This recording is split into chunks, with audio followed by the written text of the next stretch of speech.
नमस्कार, मैं हूं रविंद्र जैन और आप देखना शुरू कर चुके हैं सबकी खबर। देश के शिक्षा मंत्री धर्मेंद्र प्रधान के इस्तीफे के बाद सरकार बैकफुट पर है और कॉकरोच जनता पार्टी उत्साहित है।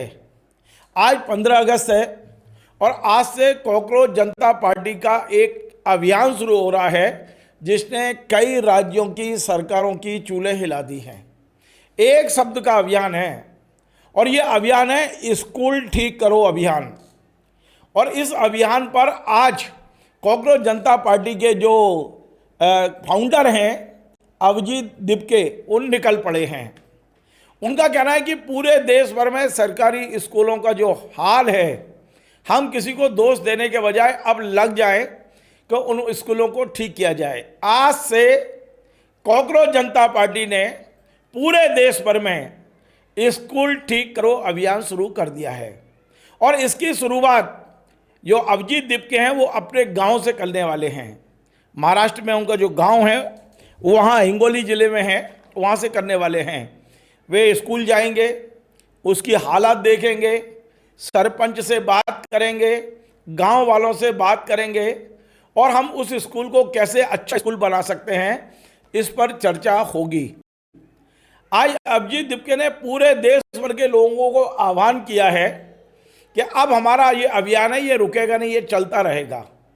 अब इस अभियान में क्या है जरा समझिए। ये बहुत मूलभूत समस्या है, ये पूरे देश की समस्या है। देश भर में शिक्षा विभाग में पहले भ्रष्टाचार को खत्म करने का मामला है।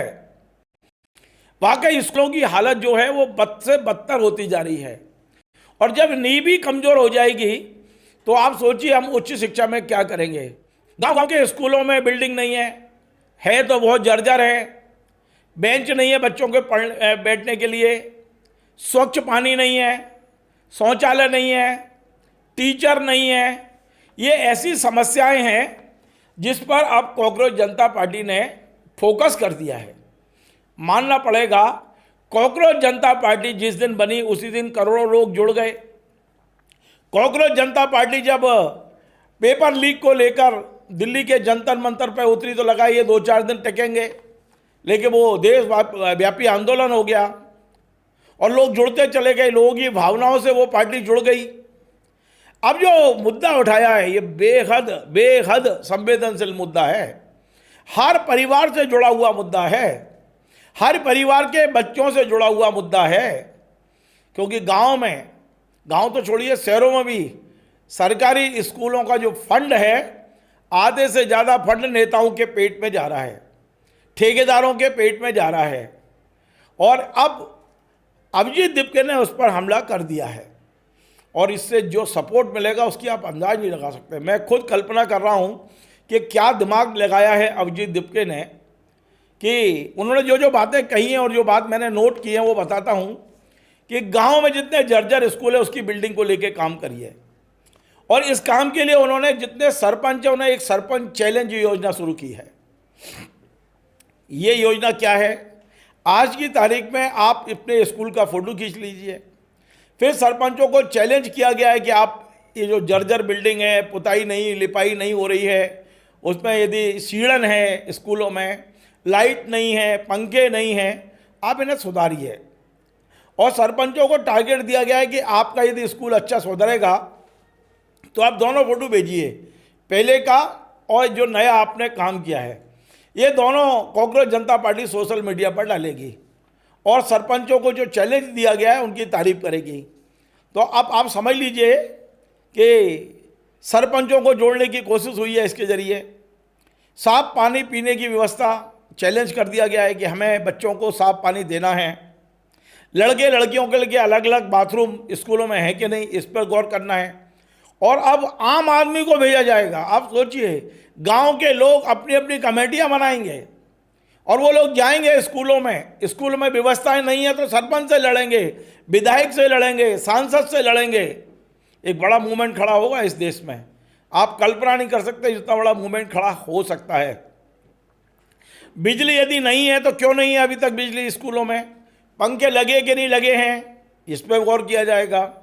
बच्चों के बैठने के लिए बेंच है कि नहीं, जो मूलभूत सुविधाएं होना चाहिए वो है या नहीं, इस पर गौर किया जाएगा। और जो मिड डे मील में खेल हो रहे हैं लंबे चौड़े, मिड डे मील पर भी निगरानी रखने की कोशिश होगी। मिड डे मील पर निगरानी रखी जाएगी, कोशिश नहीं होगी। बच्चों को पर्याप्त मिड डे मील मिल रहा है कि नहीं मिल रहा है, पौष्टिक है नहीं, सरकार ने जो भेजा है वही मिल रहा है या रास्ते में ठेकेदार खा गए, विधायक सरपंच खा गए, इस पर भी गौर किया जाएगा। और एक और बड़ी बात, अभी हमने देखा कि बरसात के समय में बच्चे जब स्कूल जा रहे हैं तो कोई कीचड़ से जा रहा है, कोई नाव से जा रहा है। अब ये भी देखा जाएगा कि जहाँ के बच्चे स्कूल आते हैं, स्कूल तक पहुँचने की व्यवस्था क्या है। बड़ा दिमाग से ये योजना बनाई गई है। क्या बच्चे अपने घर से स्कूल तक जा रहे हैं, कोई दिक्कत तो नहीं है उनको पहुँचने में, पर्याप्त है कि नहीं है रास्ता, उचित रास्ता है कि नहीं, ये भी देखा जाएगा। एक और बड़ी बात उन्होंने की है कि स्कूल में पढ़ने वाले बच्चों के माता पिता को सोशल ऑडिटर बना दिया है कि आप सोशल ऑडिट करिए तमाम सारी सुविधाओं का। नहीं है तो फिर वो कांग्रेस जनता पार्टी है प्रदर्शन करने के लिए, तिरंगा झंडा लेकर उस स्कूल पर प्रदर्शन होगा।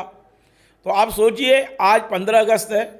मैं वाकई अभिजीत दिपके को सैल्यूट करता हूं और उसकी इस कोशिश को, क्योंकि उन्होंने एक बच्चों की नींव मजबूत करने की कोशिश की है। और ये कोई एहसान नहीं करेगी सरकार, सरकार हमसे टैक्स लेती है और इन स्कूलों का नाम से बजट भी होता है, पर्याप्त बजट होता है, लेकिन इस बजट को खाने की जो प्रवृत्ति है, इसे रोकने के लिए अभिजीत दिपके ने पहला कदम बढ़ा दिया है। आप सोच लिए, राज्य सरकारों की चूल्हे हिल जाएंगी इससे। ये जो आपने बोर्ड खरीदने का एक सिस्टम बना रखा है, बच्चे जब नाराज होंगे तो माता पिता उनके खिलाफ नहीं जा सकते, फिर वहीं ठप्पे लगेंगे, जो काम नहीं करेंगे उनके विरोध में ही ठप्पे लगने वाले हैं। तो बहुत बढ़िया ये एक योजना बनाई है। आगे बढ़ने से पहले मैं आपको सुनवाता हूं, अभिजीत दिपके ने कल अपने गांव जाने से पहले जो वीडियो जारी किया है और जो अपील की है, एक बार सुनना तो चाहिए। हेलो एवरीवन, तो कल 15 अगस्त है, उसके लिए मैं अपने गांव निकल चुका हूं। कल मैं वहां जाऊंगा और वहां पर सरकारी स्कूल की हालत देखूंगा, वहां के सरपंच से बात करूंगा, मेरे गांव वालों से बात करूंगा और उनसे रिक्वेस्ट करूंगा कि प्लीज़ किसी भी हाल में कुछ भी करके हमें हमारे गांव का जो सरकारी स्कूल है वो ठीक करना ही पड़ेगा। और मैं आप सभी लोगों से रिक्वेस्ट करता हूं कि आप लोग जितने भी लोग ये वीडियो देख रहे हैं, आप भी अपने नज़दीकी सरकारी स्कूलों में जाइए, खास करके पेरेंट्स जाइए, देखिए क्या आपके बच्चों को अच्छी फैसिलिटीज़ मिल रही है, उनके स्कूल्स में वॉशरूम है या नहीं है, पानी आ रहा है या नहीं आ रहा है, बिजली आ रही है या नहीं आ रही है, बैठने के लिए बेंच है या नहीं है। तो ये सारी चीज़ें देखिए। और इसके साथ ही मैं प्राइम मिनिस्टर नरेंद्र मोदी जी से भी रिक्वेस्ट करता हूँ, कल आप लाल किले से बताइए आप युवाओं के लिए क्या काम कर रहे हैं, इन बच्चों के लिए क्या काम कर रहे हैं, और बताइए हमें कि आपने पिछले 10-12 साल में इस देश में कितने नए सरकारी स्कूल बनाए, कितने स्कूलों को ठीक करा, और जो 94,000 स्कूल्स बंद कर दिए थे सरकारी पिछले 10 सालों में, वो क्यों कर दिए, उन्हें ठीक क्यों नहीं किया, उन्हें रिनोवेट क्यों नहीं किया गया। तो हम चाहते हैं कि कल प्राइम मिनिस्टर जो है वो एजेंडा रखे जेन ज़ी के लिए, इस देश के बच्चों के लिए, जो इस देश का भविष्य है। Thank you. आपने अभिजीत दिपके को सुना है, ये आप कह सकते हो कि पहली चिनगारी है। जैसे आपने देखा अमेरिका में बैठे हुए अभिजीत दिपके ने कॉकरोच शब्द को पकड़ा और कॉकरोच जनता पार्टी बना डाली, करोड़ों लोग झुल गए। मुझे लगता है कि ये अभियान देश के शिक्षा मंत्री के इस्तीफे से बड़ा अभियान है, क्योंकि करोड़ों, अब मैं आपको मध्य प्रदेश का उदाहरण बताता हूं, इतने भ्रष्ट राजनेता हमारे मध्य प्रदेश में हैं, इतने भ्रष्ट अधिकारी हमारे मध्य प्रदेश में हैं, हर चीज में पैसा खाना चाहते हैं मध्य प्रदेश में। और स्कूली शिक्षा की बात कर रहा हूं और कहीं और की बात नहीं। 2 उदाहरण बताता हूं आपको, और हमने वो काम किया है, आप हमें बधाई दे सकते हो। पहला काम, मध्य प्रदेश में पर्याप्त फंड था, 350 करोड़ रुपए का फंड दिया गया था कि मध्य प्रदेश में पहली क्लास से 8वीं क्लास तक के बच्चों को 2-2 गणवेश दी जाएगी। हालांकि अभी अभिजीत दिपके के इसमें गणवेश का उल्लेख नहीं है, पर होना चाहिए। और ये सरकार, भारत सरकार से अप्रूवल था, सब कुछ था, लेकिन हमारे राजनेताओं को पैसा खाना था।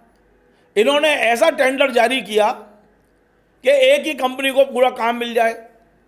और कैबिनेट में फैसले के बाद मंत्री को जब मीडिया के सामने बिठाया गया, जो प्रवक्ता मंत्री रहते हैं, उन्होंने बड़े भोलेपन से कहा कि हम पूरे मध्य प्रदेश में अब पैसा नहीं देंगे, गणवेश सिली सिलाई देंगे और ये गणवेश हम मध्य प्रदेश के एमएसएमई को से खरीदेंगे, अपने मध्य प्रदेश की जो कपड़ा इकाइयाँ हैं उनको फ़ायदा होगा। कहानी बहुत अच्छी सुनाते हैं ये लोग, लेकिन नीयत उतनी ही खराब है इनकी। जब हमने टेंडर देखा तो हम चौंक गए। टेंडर में तो लिखा था कि 700 करोड़ रुपए का आपका टर्नओवर होना चाहिए, मध्य प्रदेश में किसी इकाई का नहीं था। हमने टेंडर देखा कि उन्होंने कहा कि आपके प्रति वर्ष कम से कम 50 लाख गणवेश बनाने की क्षमता होना चाहिए, मध्य प्रदेश में किसी की नहीं थी। और उन्होंने सेटिंग कर ली थी एक कंपनी से, कलकत्ता की कंपनी से, पूरा ठेका सब, पर्दे के पीछे सारा खेल सबकी खबर ने दिखाया।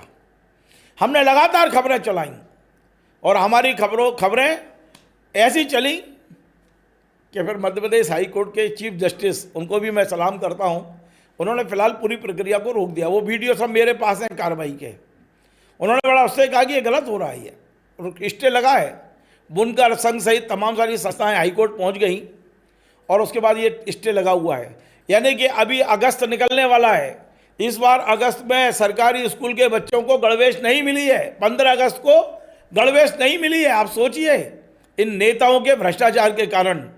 साफ बोलते हैं कोई दिक्कत नहीं है हमको, क्योंकि गणवेश जुलाई में मिट जाना चाहिए थी, अगस्त में 15 तारीख तक स्टे लगा हुआ है। इसमें पैसे खाने की कोशिश की गई।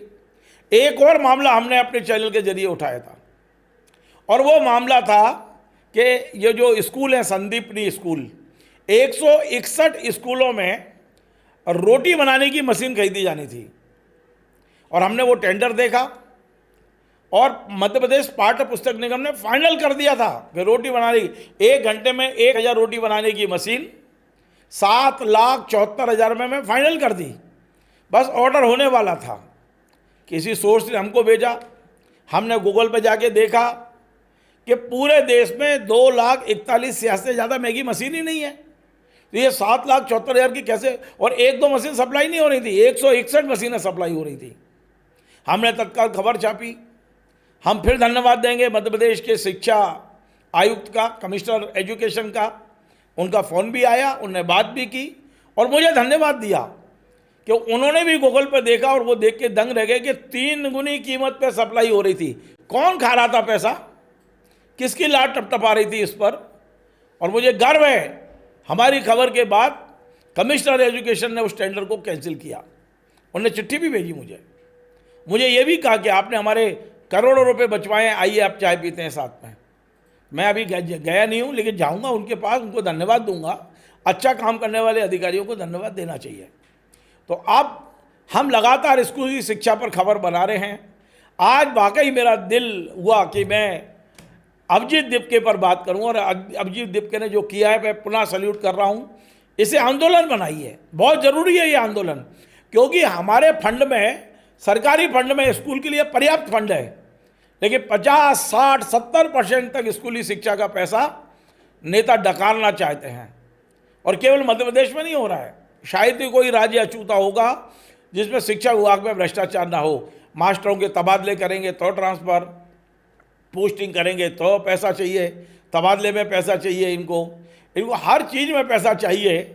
तो अभिजीत दीपके ने जो एक अलग जगाई है, ये चिनगारी किसी दिन एक बहुत बड़ा वो बनेगा, रूप लेगी। मुझे पूरी उम्मीद है हम शिक्षा विभाग में यदि वाकई कुछ बदलाव कर पाए तो कॉकरोच जनता पार्टी के बहुत आभारी रहेंगे। लेकिन जगना सबको पड़ेगा, अकेले अभिजीत दीपके से नहीं होगा।